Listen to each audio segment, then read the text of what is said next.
Ladies and gentlemen, boys and girls, welcome to the New York State Police Special Operations Response Team Rappel Demonstration.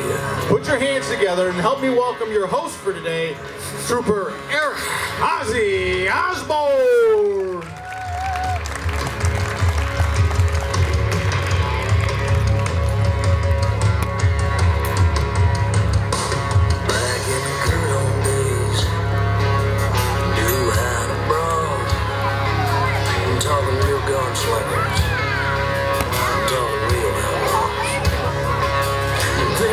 Good afternoon, ladies and gentlemen.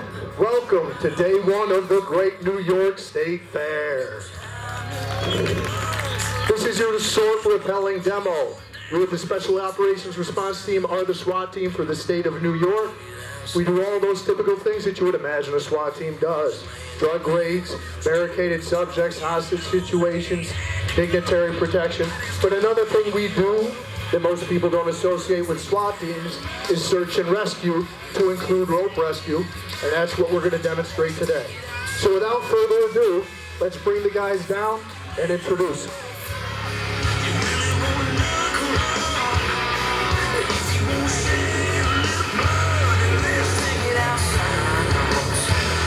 If you look on the roof on the left side, we've got Jeffrey. This is my first day as a sergeant. Love it!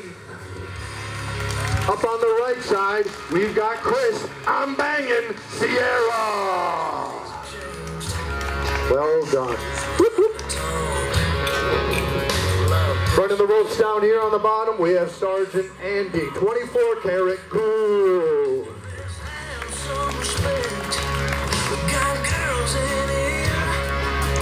Just play your time. Lay down your beer halls and let's take it outside. Let's take it outside. Spraying the man, toe to toe, you know we ain't going. Nobody's gonna break it up. Not until we've had. You look up on the left side, you've got Michael Wrights Like Muse. On the right side, you've got Brandy Madison Madigan.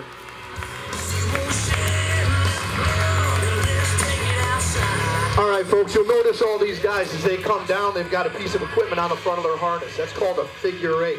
What each operator does is feed that rope right through that descent device, and that's how we control our landing. As we come down, you'll see that support hand up top. That's just a guide hand on the rope, making sure we don't flip upside down. The one that back here by our hip, that's a money maker. As we bend that around, we'll put some friction on this device and slow us and hopefully stop us.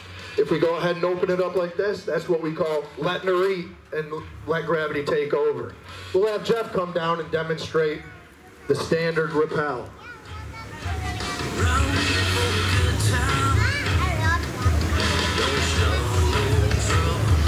All right, you saw him come down nice and gentle in that standard seated hip rappel. He came down, he's got that brake hand just to tug himself in and just slow himself down and land nice and gently. Now, if Jeff were to lose that brake hand, then it could have tragic results, right? If he comes off that rope, when he curls up, as it oftentimes does, he could come all the way down, and that ruins his day and the sergeant's career, which would be no good. So, but if he does lose that hand, if he does lose that brake hand, he's going to be okay because we've got Andy Gould down here. He's not just hanging out looking pretty. He's got a job to do, and that's called the Belay. If Jeff comes off, experiences an emergency, or loses that brake hand, all he's going to do is go ahead and apply some gentle pressure on that. It's going to put friction on that figure eight, and it's going to stop Jeff from coming down. All right. Now, telling you is one thing, but showing you is an entirely different thing. So what we're going to do is have Jeff demonstrate the Belay. He's going to take a few steps back, get a run and start, throw himself off that roof with no hands on the rope. He's going to come flying, hurtling at the ground at the speed of gravity, and he's going to land just short of it. It's going to be awesome. I said what? You said I didn't have to do that. No, I think I was pretty clear. You absolutely have to do that. Yeah, you don't come to the state fair just eat sausage sandwiches and pizza free. I mean, you gotta put in a little work. Yeah, I remember the last time Andy tried it, but he's improved then, and he apologized, and you're back to walking almost normal. You barely see that limp. And his belay success rates improved a great deal. 60% of the time, it works every time. What's that? From 47 to 60, he's improving. All right. So what you're going to do is he's going to jump off. Well, I'll have you guys count to 3. He's going to jump off, and Andy's going to go ahead and catch him. All right? So I'll lead you guys. It'll be 1, 2, 3, and then he'll hurl himself off and get caught. Yeah. It's not on the road. Andy, what are you doing? You said you wanted me to catch him. Well, yeah, I said catch him, but I meant it's supposed to be a display of the belay. All right? It's not a feat of strength. I don't doubt you could catch him. All right. Are we set now? Jeff's finally on board. Andy's finally on the rope. I think we're good to go. Folks, if you could help me count, I'd appreciate it. 1, 2, 3.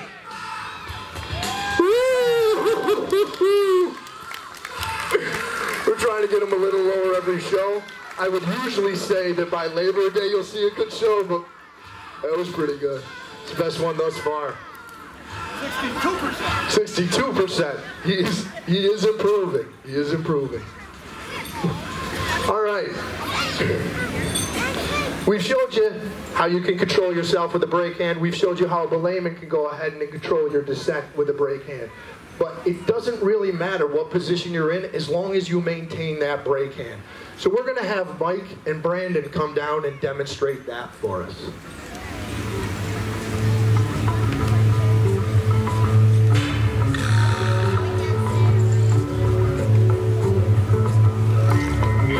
Watch Mike Brandon come down, that standard seated hip repill. They got that strong side brake hand, but now they can go ahead and transition the brake hand to the support side. Once they do that, it lets them go ahead and invert.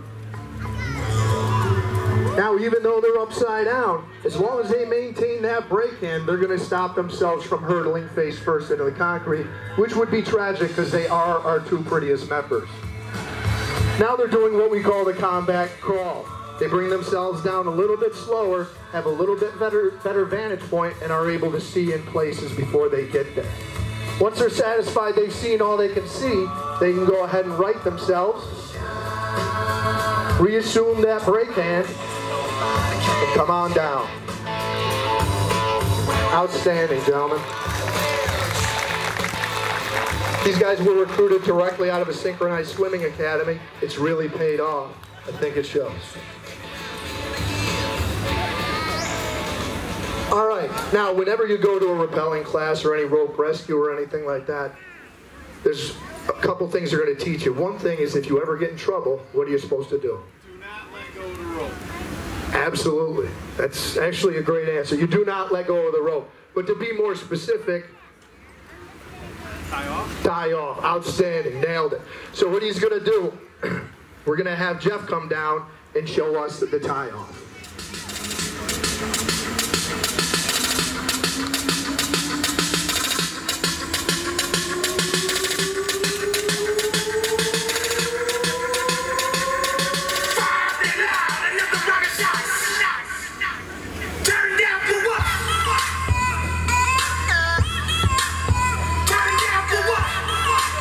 All right, so Jeff comes down, gets himself to a position where he feels comfortable, decides he wants to hang out there for a minute. So what he's going to do is take that rope, bring it over his figure 8, not once, not twice, but thrice. That's how he locks himself off. After he's locked off, he can go hands-free. Doesn't need to maintain that brake hand anymore. He can spin around, he can invert, he can hang out, literally and figuratively. He can go ahead and take selfies, try to find himself a Pikachu or a dragon something, or whatever those things are. All right, and he can hang out, do whatever he needs to do. Okay, but now say when Jeff's hanging out there, unfortunately a rock kicks loose from above, okay? And maybe knocks poor Jeffrey out. Maybe a rock kicks loose from above. Go and throw it, honey. And knocks him out. Or maybe some wayward children that are poorly supervised, bro. Pelt him with water balloons. There you go. Let him have it. Get there. Get there. All right. You want to go, sweetheart? No? There. Oh. That was weak. Caught it on the outside. Give it a shot, my man. All right. Oh, that's a faulty water balloon. That's not on you. All right, next time we're using lawn darts. That tears it. This is getting old. Jeff hasn't been hit all that much. All right, but now Jeff's stuck there. He's been knocked unconscious. If he was a trooper, Division of State Police would say, and just let him sit there. He'll figure it out when he comes to, bring himself down. But he's a sergeant, kind of a big deal. Got a lot of time and money invested in him, so we got to go ahead and save him. So we've got Chris up top, and Chris is going to bring himself down, get hands on, and he's going to save him.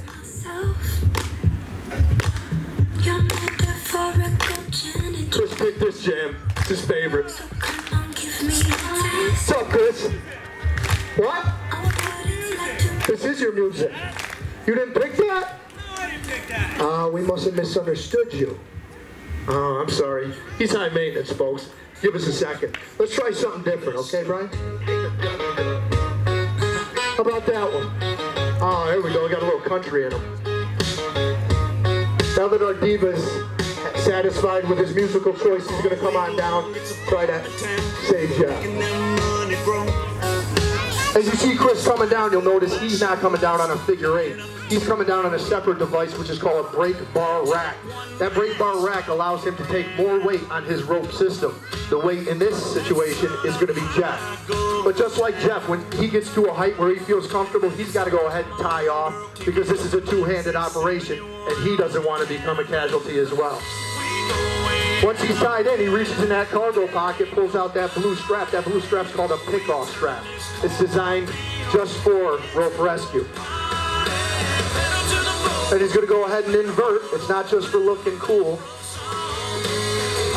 He's going to hook in, and once he's got Jeff hooked in, he's going to go ahead and use those big muscles in that medium shirt, and he's going to yank Jeff right up to him. You can see how Jeff naturally cups around his back. We are a very tight team. No pictures at this time, please. Now he's got all of Jeff's weight on his system, and he has to free Jeff from his line. So he's already taken off that figure 8, and now he's going to unravel it. It's very important to make sure you're undoing the right carabiners and equipment at this point, obviously. Now that he's got Jeff on his line completely, he's going to go ahead and undo his wraps and hopefully lower them both safely to the ground.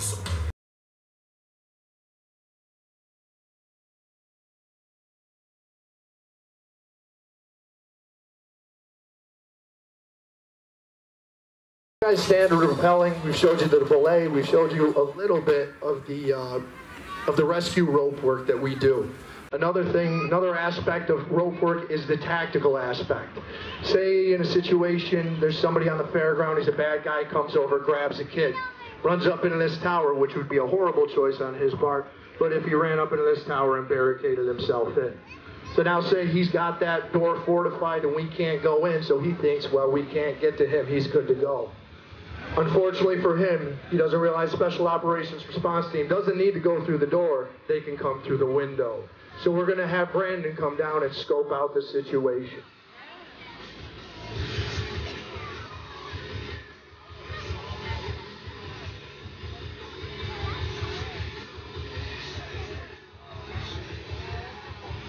Brandon's going to be very careful to land very softly on that roof so as not to alert the bad guy. He's going to switch those brake hands. Go ahead and invert. Now he can go ahead and do that commando crawl and start checking out windows. Got no target in that first window. As he crawls down, we often get questions, would the bad guy see the ropes? Absolutely he would if they were there. When we rappel in a tactical situation, we rappel with a rope bag so it feeds directly out of there. They wouldn't see the rope until it was too late. Brandon's got eyes on. He sees some trouble afoot in there. He's found our target. Now you'll notice on the side of Brandon's harness, he's got an NFDD. That is a noise flash diversion device, commonly referred to as a flash bang, which will go ahead and stun the bad guy. He's got the bang. He's ready to go. And Mike is ready to come down and effect the rescue.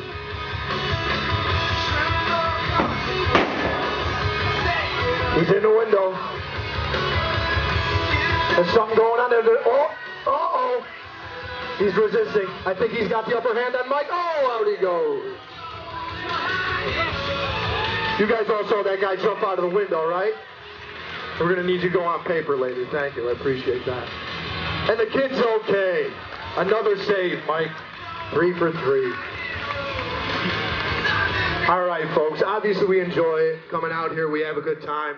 It's fun for us. It's a nice break. But it is a serious business that we're involved in. If you look up on top of the tower, there are 4 shield numbers. Those belong to Joseph Longobardo, Michael Strank, David Brinkerhoff, and Ross Riley. All 4 of those guys are operators that are on our team. They died in the line of duty while serving the people of the state of New York. And I think it's those guys that deserve the real round of applause, please.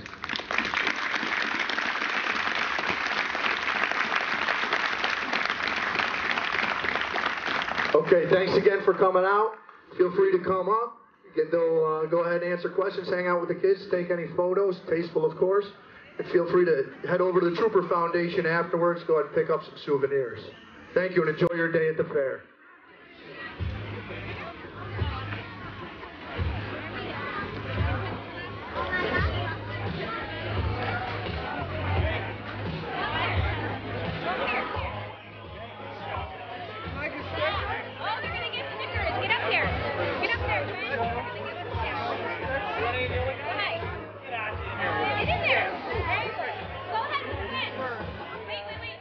Show?